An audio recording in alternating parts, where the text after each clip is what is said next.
Welcome to City Week, ladies and gentlemen. Today I have a guest on from the West Georgia Health System. I have on the Director of Infection Control, Bonnie Norwick. Bonnie, welcome to the show. Thank you. Well, it's a pleasure to sit down with you. And you know, we're in the season where people are a little bit more cognizant about flu season and getting sick. I think the weather's changing, from warm to cold to warm and so on and so forth. And I know that this year we've heard that the flu season may have gotten started a little bit early.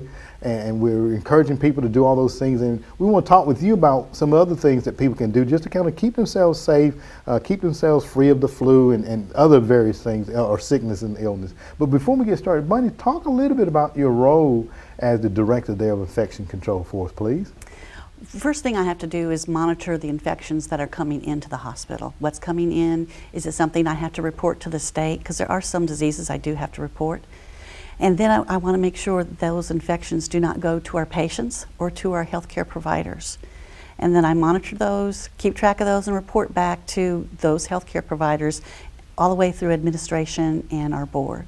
Oh, okay. Now, when you say diseases coming in, because you think about the hospital, you get people coming there and they're sick, they're coming to get treatment.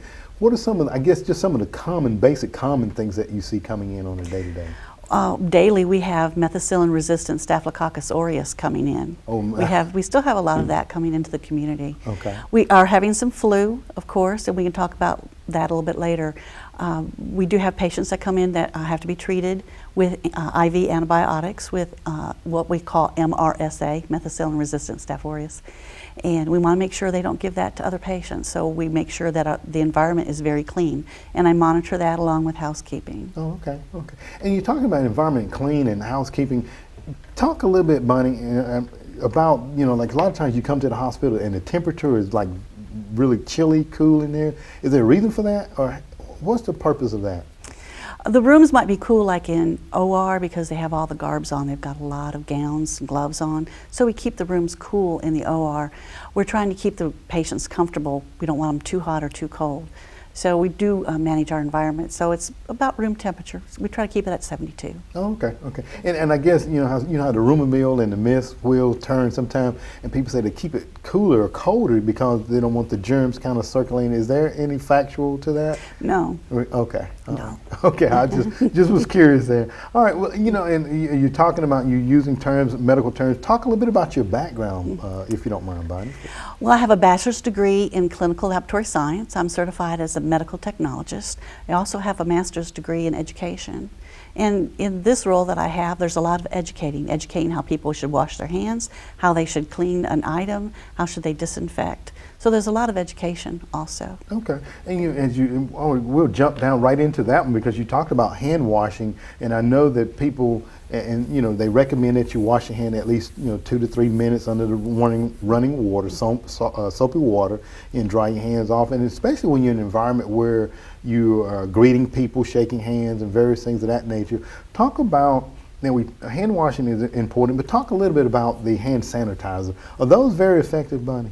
Hand washing in itself is very effective, and 15 seconds is all that's necessary to get the soap on your hands. Make sure you've covered your hands well, and scrub, not just kind of do this. We want you to scrub your hands because actually what you're doing is you're putting the skin cells down the sink.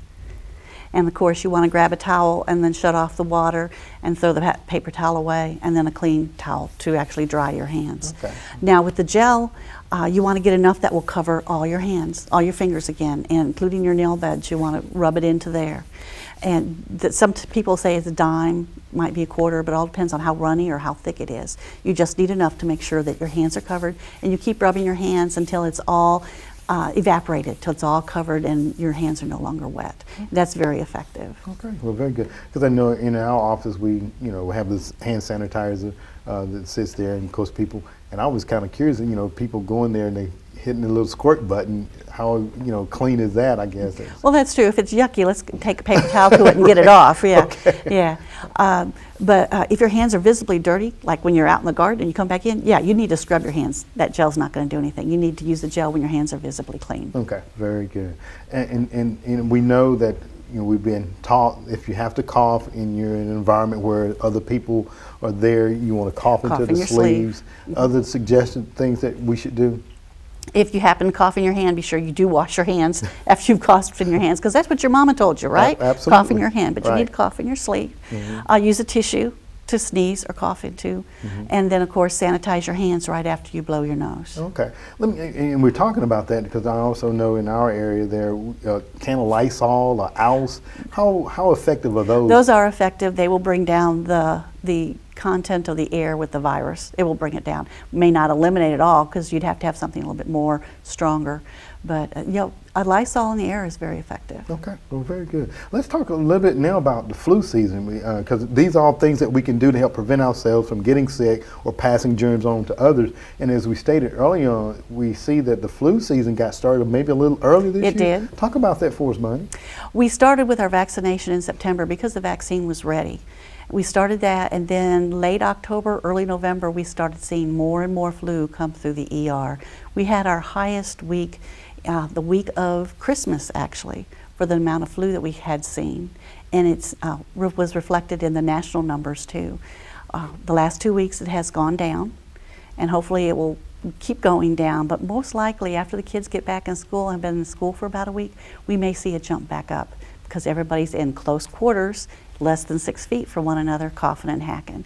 So we may see a little jump, but I doubt if we'll see it as high as we did the week of Christmas. Oh, okay. Then you say it was higher during the week of Christmas. Was there, and then I heard you mention about school kids, was there an age group that it was more prevalent in?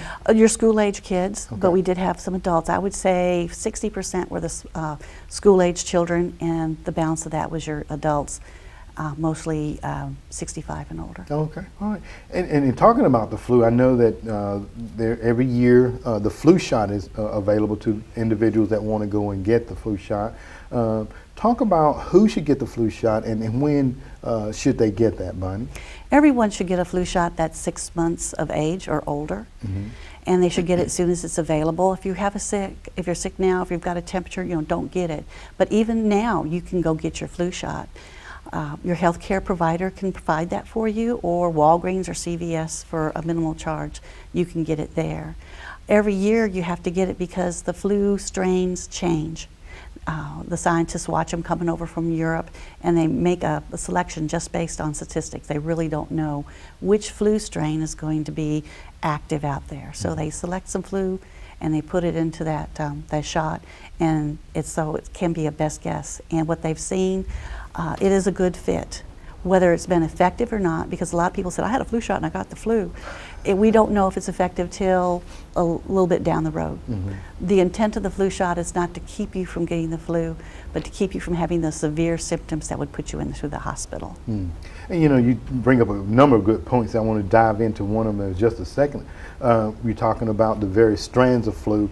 Is there one that's more prevalent that we're seeing this year over? We're seeing flu A more this year. Okay. We do have some flu B going out there, but mostly it's flu A. Flu A, okay. And talking about flu, sometimes I know that we may have like the aches and the pains and maybe the coughing and the sneezing and things of that nature. I was hearing one of my coworkers said that they went to their healthcare provider and they told them the things that were going on, and the healthcare provider said, well, no, if you actually had the flu, you would know you had the flu. Talk a little bit about the symptoms of flu and then actual having the flu. The flu usually feel like a Mack truck hit you. Okay. You wake up in the morning fine, and within 3 or 4 hours you feel like you want to go to bed and stay there. You may have runny nose and a cough, maybe some vomiting and diarrhea with that. We do have a respiratory bug going around, a virus that is not the flu that people are getting. They get a cough with it, and it cough stays for a week or two, and they end up with sometimes a secondary infection they might have to get some antibiotics for. And that's to emphasize, antibiotics are not good with the flu.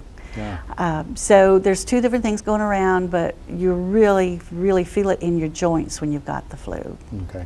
So the true flu, you feel it throughout the body, right? Yes. Okay. And you were talking about antibiotics, may not necessarily be wise. What would you recommend, or what, I shouldn't say you recommend, but what are the things that the healthcare providers are offering to patients that actually have the flu? If they get tested for flu A or flu B and it's positive, then the doctor will recommend Tamiflu. And you need to get that within the first 48 hours of your symptoms. That's when it's most effective. Beyond that, the virus has had a chance to go throughout your body, and then it may not cut down the time that you're actually sick. Okay. So we want to get it right away, if we can get it. And you say within the first 48 hours, 48 first 2 hours days of symptoms. Yes. of symptoms. And that can be the coughing, the sneezing. Correct. Okay. And, well, I'm feeling like you got hit by By that truck. That's right. Don't forget that truck, right? Okay. So very good. And I understand the Tamiflu is a prescribed and. It is prescribed. Okay. All right. Very good. Now, if you just have those symptoms and it may not without the truck hitting you. I guess just maybe some over-the-counter things could be as well. Over-the-counter stuff, your decongestants, anything that's going to stop up the draining in your nose, your cough drops, those will all be fine. There's some items out there that are like emergency and airborne. Oh, those are just souped-up vitamins, and they may help you feel better. They're not really going to do anything to the virus. It's mostly just treating your symptoms. Oh, okay, all right, very good. Now, and I heard you mention a moment ago. As I get ready to close out, we're talking about if someone is actually sick. I heard you mention a moment ago about 6 feet away. Talk a little bit about that. If you do have a runny nose, cough, some congestion, you're going into work, if your office area is 6 feet or more away from other people, they're not going to get your cold. When you come in within that 6 feet and someone's coughing in your face, that's a bad zone. You want to keep people away from you for 6 feet. So at home, if you can stay away from your kids, if you've got a runny nose or something, 6 feet's a good way to keep away. Okay. And that we want to close out on. If you are sick, you advise them to do what, Bunny? If you're running a temperature and you've got cough, cold, congestion, feeling like you had a Mack truck hit you, don't go to work. Oh, don't go to work. Say keep it at home, right? Keep it at home. Absolutely. And fever as well? Fever as well. If you got a fever, do not go out. Stay Okay. home. Do not share your bugs with others. Absolutely. And we'd appreciate it greatly, wouldn't we? Yes, we Well, would. Bunny, I want to thank you for coming on and sharing this information, and hopefully, people will take heed to it and get out and get the flu shot if they need to, or if they have just the symptoms of it. By all means, go and get some of those over-the-counter remedies and stay at home is, I guess, the best advice we can give them, right? That's correct. Well, Bunny, thank you very much for coming on the show and sharing Thank this you. information. All right. Ladies and gentlemen, stay tuned. We're back for more City Week in just a moment.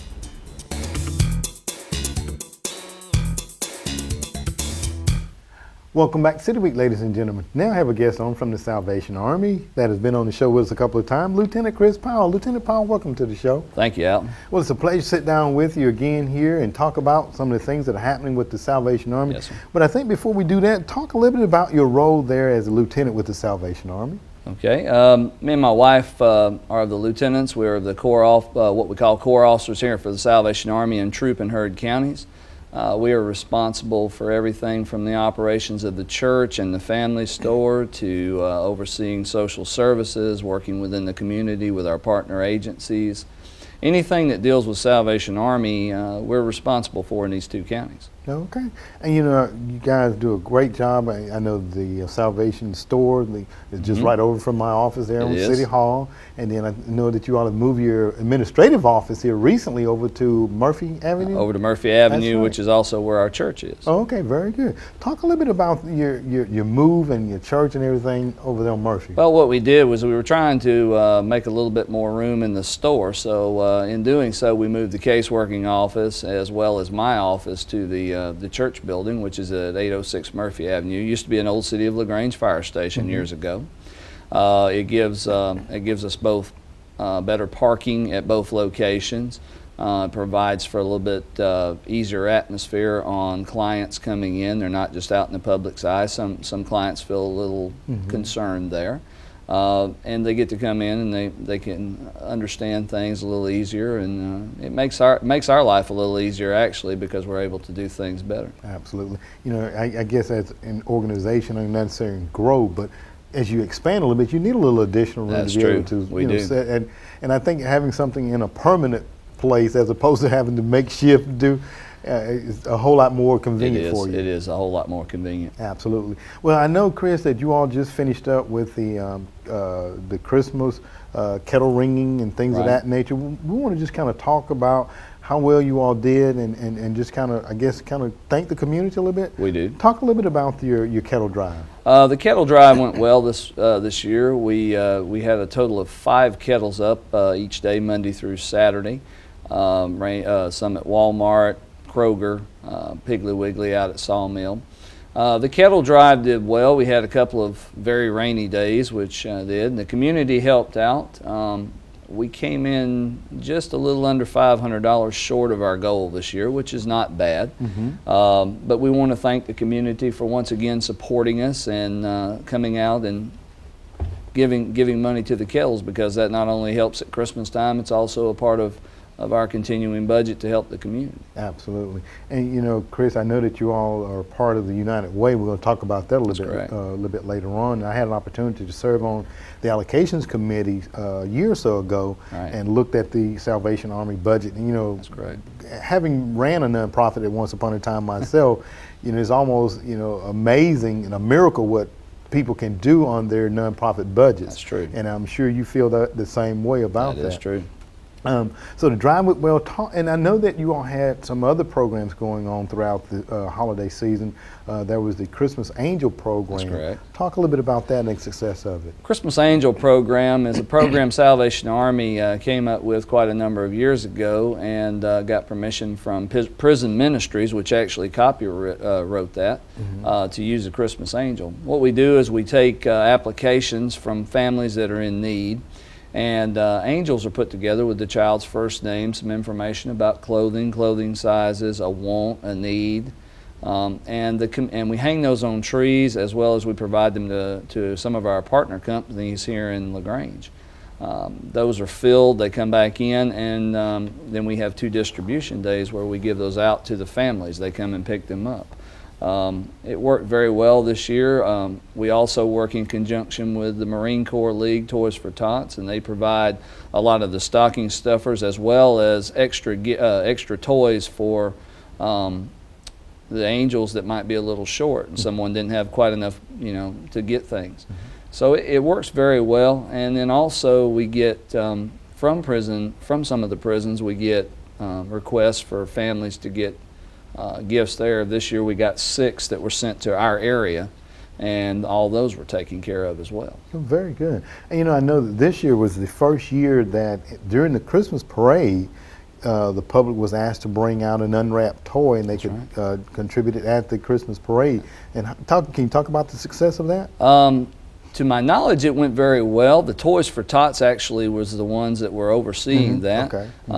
The amount of toys they got was overwhelming. The last report that I had gotten from Mr. Bledsoe, who was our contact, was that they did even better this year than they did last year overall, and that was a big portion of it. The other thing I failed to mention with the Christmas Angel program was that this year we were able to help 696 families, which is 1,740 children. 1,740 children. Okay. And those are local children those are to local the children, Troop and Hurd counties. Absolutely. So basically everything that is, I guess, donated to the Salvation Army during this time stays here in the community. It stays here in the community. Absolutely. That's a wonderful call. Now, and talking about the kickoff there a moment ago, I think you had a senator that came in and kind of helped to kick that off. We did. We asked State Senator Josh McCoon if he would come and do our kettle kickoff. We did that on November the 19th up on the LaGrange Square. Okay. We had pictures of that posted and released on our website. And we wanted to thank Senator McCoon for taking time out of his busy schedule to come and do that. It was wonderful. Absolutely. You know, anytime we can contribute to those that are less fortunate, sometimes it makes you feel good. And then as a community, I think that's what we should be empowered to do. That's true. Is to take care of one another. And talking about taking care of one another, I know that you work well with the school system for your next project that you have coming up, and that's something that can go on throughout the year. That's correct. That's your food drive. Talk about that for us. Every year we send a letter through the school board, which goes out to the schools, letting the schools know if they would like to participate, contact us, and we bring barrels to them. The beta clubs, some of the schools, different, depending on whether it's the elementary schools or the high schools, they have little competitions. And this year they did even better than they have in previous years. It just continues to grow each year. We got approximately about 10 to 11,000 cans off this food drive this year.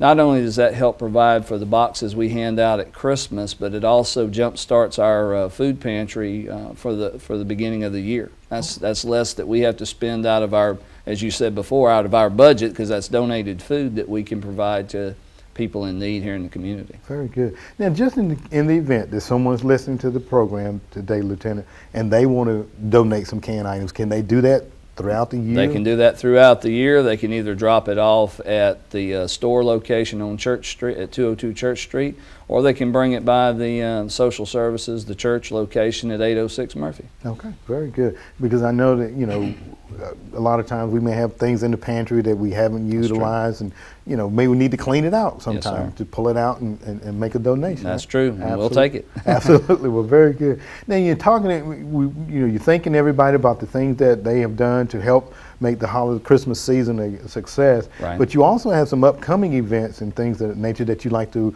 let the public know about. Talk about the first one for us there. We do have, you know, Christmas season is a busy time of the year. We do a lot of things. It's also a part of our budget further into the year.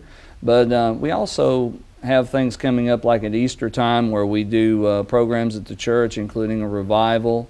This year we're going to make our vacation Bible school during spring break to provide kids with a place to come during the day, as well as provide them with a lunch, which will be good this year. And that will be at the Murphy Avenue address. But we also need volunteers throughout the year as well, because not only do we continue to run the store and need volunteers there, but sometimes we need volunteers at our church building as well to help with various different programs and other things that we have going on. Okay. And you're talking about volunteers, and I know that nonprofits basically thrive and run off of That's volunteerism. If someone was interested in coming out and maybe helping out at the store on Church Street, what are some things that you all normally have them doing? Well, at Church Street, normally we have them helping with, we have everything from helping sort clothes to helping accept donations in through the roll-up door, hanging clothes, putting items out on the floor, helping us dust, you know. Basically anything that they're comfortable with, we just, you know, show them, you know, how what we have and how to do it there. And okay, right. Very good. And you know, I know a lot of times in the high school service clubs and things of that nature, and now even when a student gets ready to go off to college, they want to know and see how many community service hours they have logged in. High school seniors or juniors, can they come and volunteer? They sure can. They can come by the store and volunteer at any time. We do keep records of both. We do keep records of our volunteers and the hours they have, and we're more than happy to document that and provide it to the college. Okay, well, very good. And as we get ready to close out, as I was stating earlier, I know that you all are part of the United Way. Talk about the relationship between the Salvation Army and the United Way. I believe we have a wonderful working relationship here with the United Way and Salvation Army. We work well with not only United Way and the individuals there, but we work as well with some of the partner agencies like CAFE, LaGrange Personal Aid. We've even had some dealings with some of the other agencies along the lines of American Red Cross, the daycare center that is part of that's part of the United Way partner agencies. I think the conglomeration has been well, because we all look to one another to help deal and take care of our community, and that's what it's about. It's about taking care of the community. Absolutely, you know, and I'm very fortunate and very happy to have been a part, like I say, of the allocation committee and known you for a number of years now, and know the good that the Salvation Army does in our community, and just want to continue to wish you all much blessings and success in all that you do. Thank you. And I want to thank you for coming on, Chris, and sharing this information, and for thanking those that made your Christmas holiday and the other events were very successful. Thank you very much, Alton. I'd just like to say one last thing, and that's thank you to the community, because the community is who comes together and helps us with all of this. Well, and without them, we couldn't do, as you said before, we couldn't do what we do. Absolutely. Well, Lieutenant Powell, I want to thank you once again for coming on and sharing the information. Thank you, Alton. All right. Ladies and gentlemen, stay tuned. We're back for more City Week in just a moment.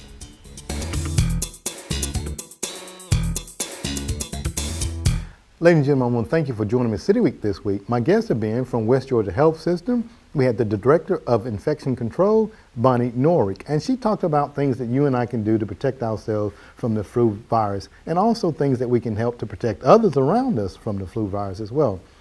Also, ladies and gentlemen, I had on from the Salvation Army, Lieutenant Chris Powell, as he wanted to thank all of us that came out and made the Christmas events a very successful event this past year. Also, ladies and gentlemen, if you are interested in volunteering for the Salvation Army, go by Murphy Avenue or either the Church Street location or give him a call. Ladies and gentlemen, I want to thank you for joining for City Week this week. And as always, I want to invite you back for more of City Week.